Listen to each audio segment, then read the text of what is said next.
And as Catherine just said, the first real snowfall of the season is here. And before you take your vehicle out into that winter wonderland, you want to make sure it is dressed appropriately.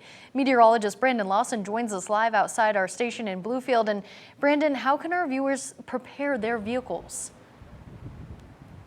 Thanks, Melinda. The snow is actually coming down a good bit earlier. You can see the snow already accumulating on the vehicles out here in the parking lot. There's a lot you need to know as you go into the winter season. I actually spoke to the owner and operator of Bland Street Auto Center at Bland Street. And again, I wanted to speak to the owner and operator there to get an idea of how to prepare your vehicle for the colder temperatures. That way, when you get into your vehicle and you fire up that motor, you're prepared for the winter battle.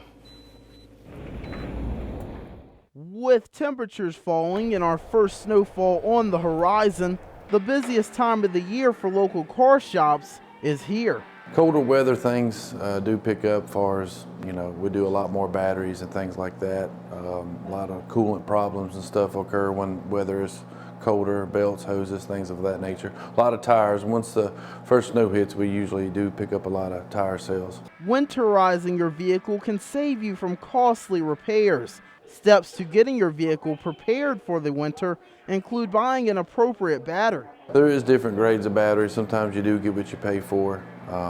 It's better just to look, all your specifications. Make sure when you do buy a battery that it has enough cold cranking amps and everything that's made for your vehicle. You also want to make sure you fuel up before the colder temperatures strike.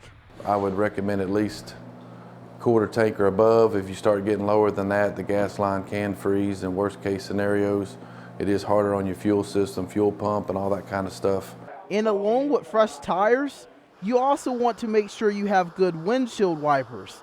And before turning your wipers on, be sure to clean your windshield off first. A lot of people want to turn their wipers on when it's you got a lot of heavy snow on, and then that breaks things inside the wiper motor, linkage, things of that nature. Lastly, before hitting the road, you want to warm up your car outside of the garage. And when you take off, make sure you have essential needs in your vehicle. It's best to keep an emergency kit, as far as whatever it may be, tire repair, you got spare tire, maybe even a warm blanket.